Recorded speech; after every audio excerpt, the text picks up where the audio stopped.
Omnibus Law RUU Cipta Kerja sudah disahkan. Demonstrasi 6 sampai 8 Oktober akan tetap digelar. Kelompok buruh, kami berjuang sekuat-kuatnya. Bentrok. Masa aksi menolak Undang-Undang Cipta Kerja lempar bom molotov ke DPR Jawa Barat. Mahasiswa berhasil pukul mundur aparat kepolisian. Sumpah mahasiswa Indonesia. Kami mahasiswa Indonesia bersumpah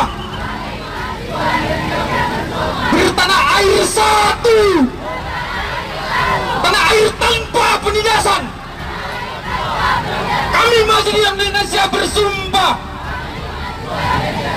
berbangsa yang satu, bangsa yang gandrung akan keadilan. Kami mahasiswa Indonesia bersumpah berbahasa yang satu, bahasa tanpa kebohongan, bahasa tanpa kemunafikan. Hidup mahasiswa, hidup rakyat Indonesia. Betul. Pasal 89 memperlebar buruh, memperlebar buruh. PKWT dan outsourcing bebas. PKWT dan outsourcing bebas. Kepastian hidup buruh. Semuanya kepastian hidup buruh. Hidup buruh ini kalau PNS bisa mencicil rumah, bisa mencicil mobil, bisa mencicil botol, tapi buruh setelah Omnibus Law ini, buruh setelah Omnibus Law ini tidak bisa lagi mencicil. Karena PKWT dan outsourcing dibebaskan. Rezim Jokowi ingin merampas upah buruh di Indonesia. Itulah kenapa kemudian hari ini Front Mahasiswa Nasional di 26 kota yang ada di Indonesia melakukan aksi untuk menyampaikan seluruh persoalan rakyat dan menyampaikan apa yang harus dilakukan oleh pemuda mahasiswa untuk keluar dari belenggu yang dilahirkan oleh tindasan rezim Jokowi. Karena dengan perintah dan kebijakannya lah dia merampas tanah kaum tani di pedesaan, membunuh kaum tani, membunuh kelas buruh secara perlahan-lahan dengan kemiskinan. FMN juga ingin menyampaikan bahwa sudah waktunya seluruh rakyat dan pemuda mahasiswa menyatakan dengan tegas bahwa rezim Jokowi adalah musuh utama bagi rakyat Indonesia, bahwa rezim Jokowi adalah musuh utama bagi seluruh pemuda mahasiswa. Presiden telah buta kawan-kawan matanya. Sepakat?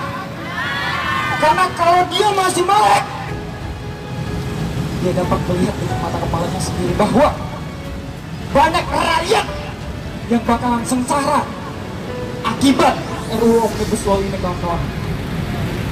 Tidak hanya mata ternyata, kawan-kawan, telinganya juga tuli, kawan-kawan.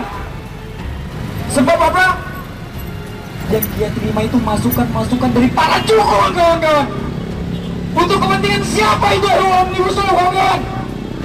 Para pengusaha, kawan-kawan, yang akan mengobrak-abrik perekonomian kita, kawan-kawan. Presiden Jokowi pembohong, Jokowi pembohong, silakan kawan-kawan.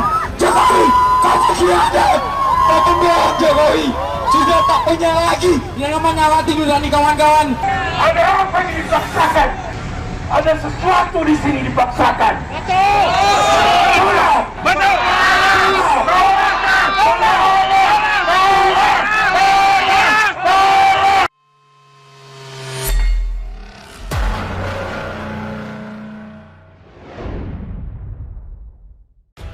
Omnibus Law RUU Cipta Kerja sudah disahkan.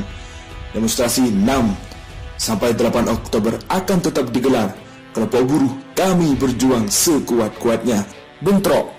Masa aksi menolak Undang-Undang Cipta Kerja lempar bom molotov ke DPR Jawa Barat, mahasiswa berhasil pukul mundur aparat kepolisian. Sejumlah kelompok buruh mengatakan akan tetap melaksanakan mogok nasional dan unjuk rasa selama 3 hari pada 6-8 Oktober. Walau DPR akan pemerintah sudah mengesahkan rancangan Undang-Undang Cipta Kerja pada Senin 5 September 2020. Mereka mengatakan langkah itu diambil untuk mendesak pemerintah dan DPR menggagalkan undang-undang yang menurut mereka disahkan secara tidak transparan. Bentrokan pecah antara petugas kepolisian dengan masa aksi penolakan Undang-Undang Cipta Kerja di depan gedung DPRD Jawa Barat. Selasa 6 September 2020, kedua pihak terlihat terlibat aksi baku lempar. Dilansir dari suara.com, bentrok pecah sekitar pukul 18.00 waktu Indonesia Barat. Polisi mencoba membubarkan massa dengan menembakkan gas air mata ke barisan massa aksi. Massa aksi membalas tembakan gas air mata polisi dengan melempar batu, benda-benda lain ke arah polisi. Hingga saat ini, polisi masih mencoba mensterilkan area depan gedung DPRD Jawa Barat dari massa aksi. Ketua Kongres Aliansi Serikat Buruh Indonesia atau KASBI, Nining Elitos, mendesak DPR dan pemerintah membatalkan pengesahan rancangan Undang-Undang Cipta Kerja pada rapat paripurna. Hal ini karena di dalam RUU tersebut ada setidaknya 7 poin menyangkut ketenagakerjaan merugikan kelompok buruh, seperti skema pesangon kepada pekerja yang di PHK diubah dari 32 bulan upah menjadi 25 bulan. Hal ini mengenai terancam dihapusnya skema upah minimum sektoral di tingkat kabupaten atau kota. Jika desakan pembatalan itu tidak dilakukan, ratusan ribu orang yang terdiri dari buruh, petani, dan mahasiswa akan menggelar demonstrasi serentak di depan gedung DPR, DPRD, dan pemerintah daerah di 30 kota. Sementara itu, Direktur Pusat Studi Konstitusi dari Universitas Andalas, Ferry Amsar, yang tergabung dalam koalisi masyarakat sipil tolak Omnibus Law mengatakan pihaknya siap membawa RUU Cipta Kerja untuk diuji ke MK jika akhirnya disahkan oleh DPR dan pemerintah. Sejauh pengamatannya, rancangan Undang-Undang Cipta Kerja memuat beberapa persoalan selain ketenagakerjaan, yakni pengabaian terhadap lingkungan hidup demi mendatangkan investor dan pengabaian atas prosedur pembentukan undang-undang. Begitupun dalam pembentukannya, menurut Ferry, cacat formil lantaran tidak melibatkan partisipasi publik yang lebih luas. Omnibus Law ini tidak dikenal di Undang-Undang Nomor 12 Tahun 2011 tentang pembentukan peraturan perundang-undangan.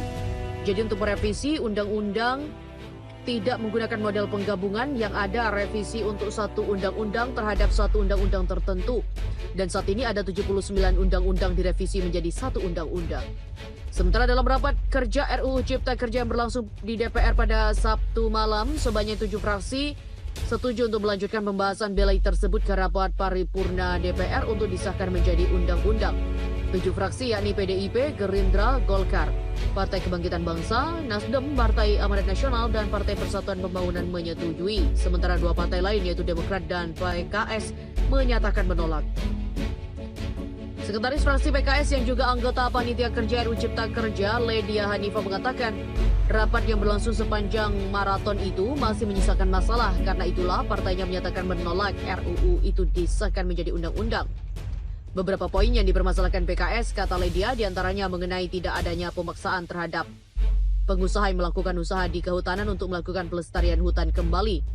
Kemudian terkait pembentukan Lembaga Pengelolaan Investasi atau LPI yang modal awalnya berasal dari APBN, sementara pemeriksaan penggunaan keuangan, kata Ledia, tidak menyertakan Badan Pemeriksa Keuangan atau BPK. Adapun yang menyangkut ketenagakerjaan seperti hak cuti hamil, melahirkan, menyusui, dan menstruasi untuk pekerja dikembalikan seperti aturan semula. Begitu pula dengan aturan jam kerja. Namun demikian, skema pesangon bagi pekerja yang di PHK diubah oleh pemerintah. Jika merujuk pada aturan sebelumnya, pesangon diberikan sebanyak 32 kali upah dengan skema 23 kali ditanggung pengusaha dan 9 kali oleh pemerintah melalui jaminan BPJS. Tapi pemerintah menginginkan agar skema itu diturunkan menjadi 25 kali upah dengan skema 19 kali ditanggung pengusaha dan 6 kali oleh pemerintah. Selanjutnya, dalam RUU Cipta Kerja juga membuka peluang dalam kemudahan mempekerjakan tenaga kerja asing di kawasan ekonomi khusus atau KEK dan kawasan industri. Pemberlakuan upah minimum sektoral di tingkat kabupaten atau kota yang terancam hilang. Dia menjelaskan penetapan upah minimum hanya berlaku di tingkat provinsi. Sementara Kabupaten kota bisa diterapkan jika ada persetujuan dari gubernur dengan hitungan merujuk pada pertumbuhan ekonomi dan juga inflasi. Selain itu, Ledia mengatakan pembatalan pengesahan RUU Cipta Kerja dalam rapat paripurna DPR bisa terjadi jika pemerintah menarik belai tersebut. Tapi hal itu katanya mustahil sebab pembahasan sengaja dipercepat agar bisa dituntaskan pada masa sidang Oktober ini. Jika belai ini dibawa ke rapat paripurna DPR, maka hampir pasti disetujui untuk disahkan menjadi undang-undang meski ada 2 fraksi yang menolak. Menteri Koordinator Bidang Perekonomian Erlangga Hartarto menyebut RUU Cipta Kerja akan dibawa ke rapat paripurna untuk pengambilan keputusan dan mendapatkan pengesahan. Dia mengklaim RUU Cipta Kerja akan bermanfaat besar untuk mendorong pemulihan ekonomi nasional dan membawa Indonesia memasuki baru perekonomian global. Terkait ketenagakerjaan, Erlangga mengklaim RUU ini menjamin adanya kepastian dalam pemberian pesangon di program jaminan kehilangan pekerjaan atau JKP. Sedangkan mekanisme PHK tetap mengikuti persyaratan yang diatur dalam Undang-Undang Ketenagakerjaan dan tidak menghilangkan hak cuti haid dan cuti hamil. Sementara kepada pengusaha, RUU Cipta Kerja akan memberi manfaat yang mencakup kemudahan dan kepastian dalam mendapatkan perizinan berusaha. Pengusaha juga akan mendapatkan insentif dan kemudahan baik dalam bentuk insentif fiskal, di samping adanya bidang kegiatan usaha yang lebih luas untuk dapat dimasuki investasi dengan mengacu kepada bidang usaha yang diprioritaskan pemerintah. Gagasan membuat RUU Cipta Kerja atau Omnibus Law pertama kali dilontarkan Presiden Jokowi dalam pidato pelantikannya 20 Oktober 2019 lalu. RUU Cipta Kerja ini terdiri dalam 11 klaster dan lebih dari 70 undang-undang. 11 klaster dalam RUU ini ialah menyederhanakan perizinan, persyaratan investasi, ketenagakerjaan, kemudahan dan perlindungan UMKM. Kemudian, terdapat pula kemudahan berusaha, dukungan riset dan inovasi, administrasi pemerintahan, pengenaan sanksi, pengendalian lahan, kemudahan proyek pemerintah dan kawasan ekonomi khusus. Pemerintah menyerahkan draft dan surpres RUU Cipta Kerja pada 12 Februari lalu. Namun sejak awal RUU Cipta Kerja menuai banyak kritik dan penolakan dari banyak pihak, mulai dari akademisi, pegiat lingkungan, buruh hingga mahasiswa.